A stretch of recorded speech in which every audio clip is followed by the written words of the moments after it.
Why cooperative marketing? It's a fact. Millions of people all over the world have been extremely attracted to network marketing and all the exciting, hypothetical, geometrically exploding income potential of this business model.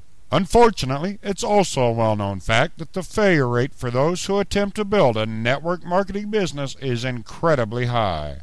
Even heavy hitters, those who can recruit really well, have fallen victim to their organizations falling apart over time. As a result, they find themselves searching for another network marketing opportunity to build a stable income that will last a lifetime, but it's very difficult to do. But what if there were a simple acid test, and with that test you could determine with a high degree of certainty whether or not the opportunity you're considering has remarkable potential for you and is worthy of your time and energy?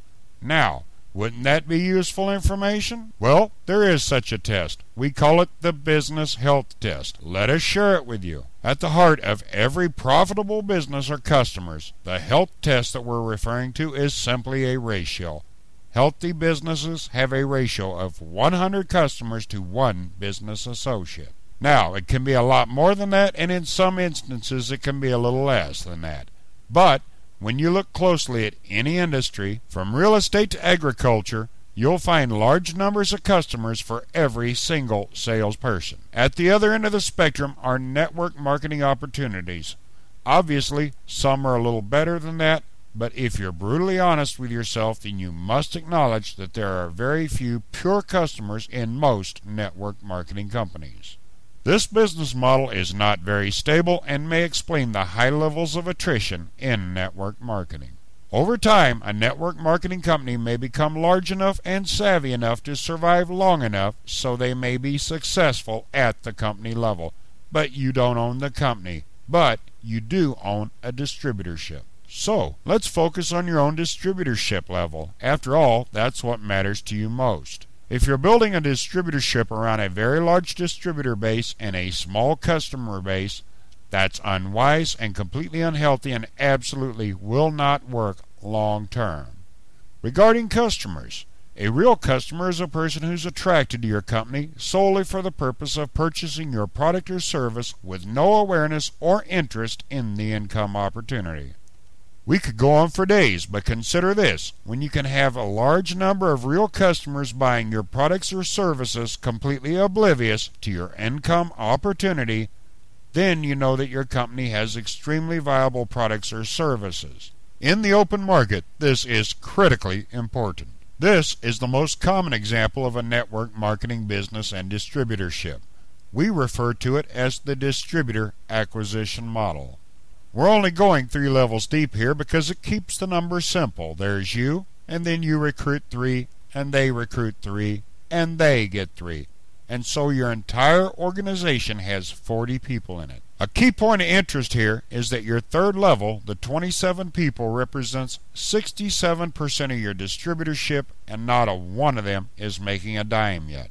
Here we have a much more powerful and healthier business model, the customer acquisition model. We'll use the same distributor base of 40 people, but this time each member of your organization, including yourself, has 100 real customers. And instead of 40 distributors who are also customers ordering product, you would have 4,040 potential customers ordering product, more like a normal business and far more stable. Next, we'll show you a financial comparison between the distributor acquisition model and the customer acquisition model. These numbers are not forecasts or estimates, and we're not making any income claims here, but you'll get the point when you look at the numbers. The assumptions are as follows. We're going to assume that the distributors spend more per month than your real customers to maximize their commissions. We'll use $80 a month for your distributors and $30 a month for your customers, and we'll keep the same 40 total distributors and the same 4,000 customers that we referred to in the last slide.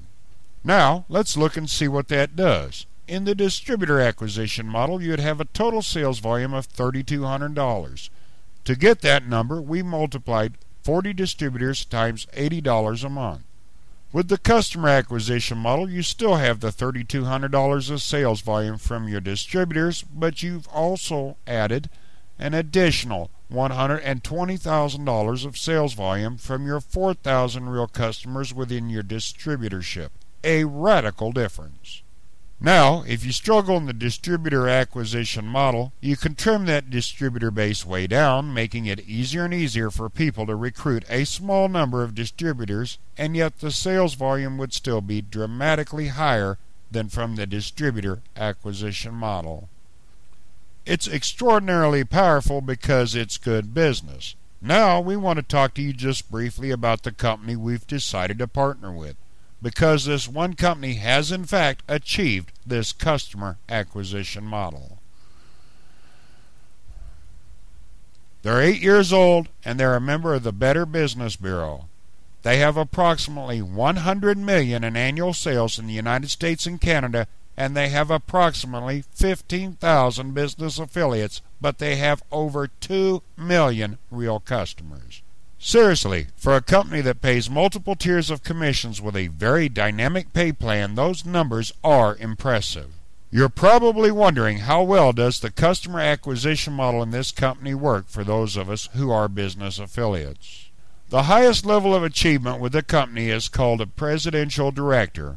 One of the presidential directors that's been with the company 6 years personally sponsored just 24 people into his business. The total team of business affiliates that has been created by those 24 people is approximately 1,000 people, yet he has over 100,000 real customers in his organization, with a total monthly sales volume of $250,000. That's $3 million of annual revenue. Please note that you don't see any income projections here. We don't need to do that because common sense tells you when you look at the business fundamentals, this individual is well compensated. This point is vitally important. If every one of his 1,000 business affiliates left for greener pastures or dropped out of the business, he still has 100,000 real customers. And a major portion of those real customers are not even his, but they belong to his organization. Guess what? His business affiliates aren't going anywhere either, and the company doesn't have to worry about this top producer leaving to promote some other company and taking his team with him because he's going to leave behind 100,000 customers. Ladies and gentlemen, this business model makes perfect sense. It not only works for the company, it works for us in the field. The title of this presentation was Why Cooperative Marketing? It's time to start celebrating. How would you like real customers without having to talk to them?